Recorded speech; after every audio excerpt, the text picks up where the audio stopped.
Imagine um livro tão poderoso e tão perturbador que foi banido das escrituras sagradas que você tem em casa hoje.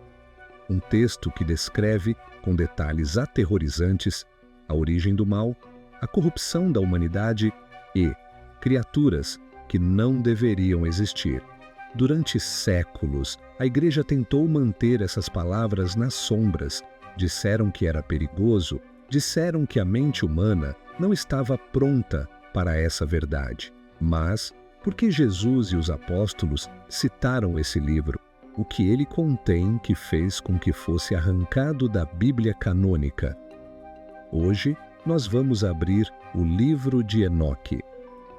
E o que você vai descobrir sobre os anjos caídos e os gigantes nefilins pode mudar tudo o que você achava que sabia sobre o mundo antigo. Para entender o segredo, primeiro precisamos entender o mensageiro. Quem foi Enoque? A Bíblia, no livro de Gênesis, é econômica nas palavras, mas profunda no significado. Ela diz: Enoque andou com Deus e já não era, pois Deus o tomou para si. Pense nisso.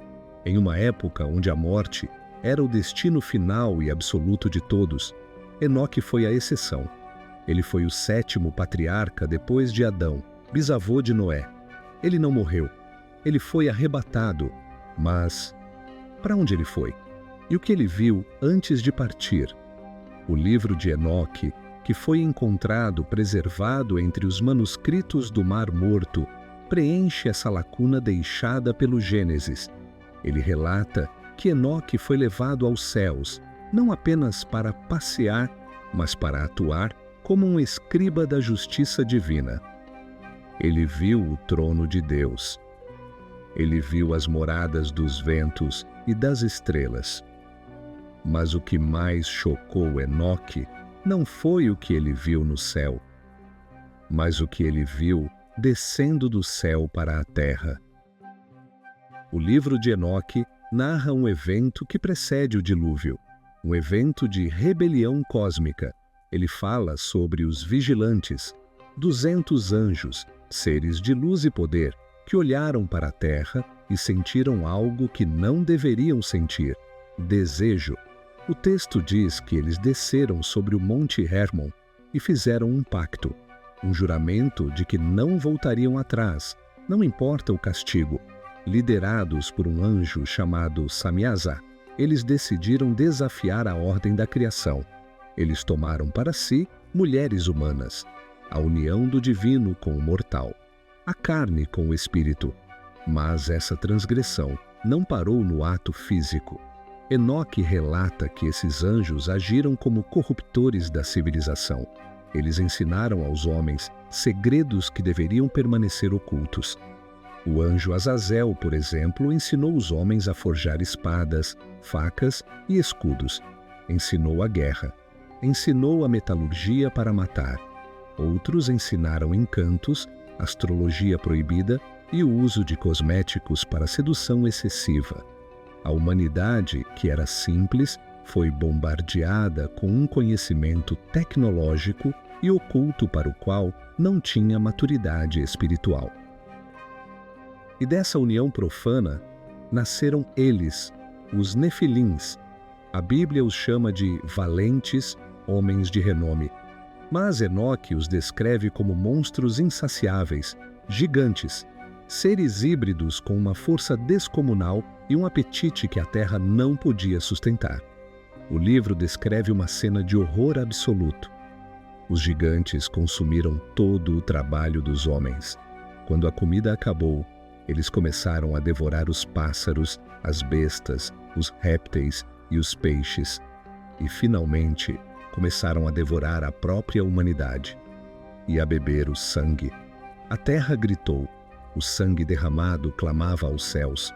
A corrupção genética e espiritual era tão completa que a humanidade estava à beira da extinção, não por desastres naturais, mas por predadores sobrenaturais. Foi esse cenário de caos, sangue e hibridismo que obrigou o Criador a enviar o dilúvio. Não foi apenas para punir o pecado, foi para limpar a terra de uma linhagem que não era humana. Agora você deve estar se perguntando: se essa história explica tanto sobre a origem do mal e o motivo do dilúvio, por que ela foi tirada da Bíblia? A resposta é complexa e cheia de intrigas.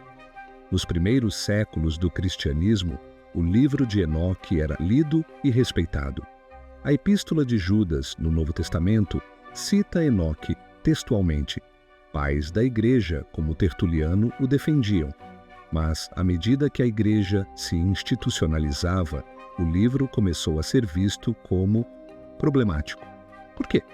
Primeiro, porque ele dava muito destaque aos anjos e demônios, e a igreja queria focar a doutrina na salvação através de Cristo, sem distrações místicas.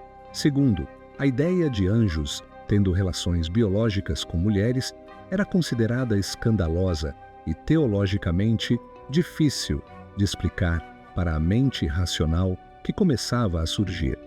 Eles preferiram adotar a interpretação de que os filhos de Deus eram apenas a linhagem de Sete, e não anjos. Era uma explicação mais segura, mais confortável. Então, no Concílio de Laodiceia, o livro foi oficialmente deixado de fora do cânone. Ele foi perdido para o Ocidente por mais de 1000 anos, preservado apenas nas montanhas distantes da Etiópia, onde a igreja local nunca deixou de considerá-lo sagrado. Mas a descoberta dos manuscritos do Mar Morto em 1947 mudou o jogo. Cópias de Enoque estavam lá, junto com Isaías e os Salmos, provando que, para os antigos fiéis, esse livro era vital. Seja o livro de Enoque inspirado divinamente ou um registro histórico de como nossos ancestrais viam o mundo, ele nos deixa uma lição poderosa. Ele nos mostra que o universo é muito mais vasto, misterioso e complexo do que nossos olhos podem ver. Existem batalhas espirituais, histórias antigas e verdades que talvez nunca compreendamos totalmente nesta vida, mas, em meio a gigantes, anjos caídos e dilúvios, existe uma constante: a proteção divina sobre aqueles que buscam a justiça. Enoque andou com Deus em meio a uma geração corrompida e Deus o honrou.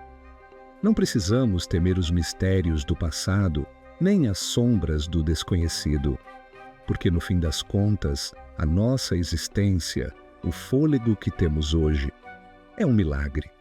Nunca se esqueça, independente das guerras espirituais ou dos segredos da história, você está aqui por um propósito. A vida é uma dádiva. Se você gostou de desvendar esse mistério comigo, inscreva-se no canal para explorarmos mais segredos da história e da fé. Até a próxima!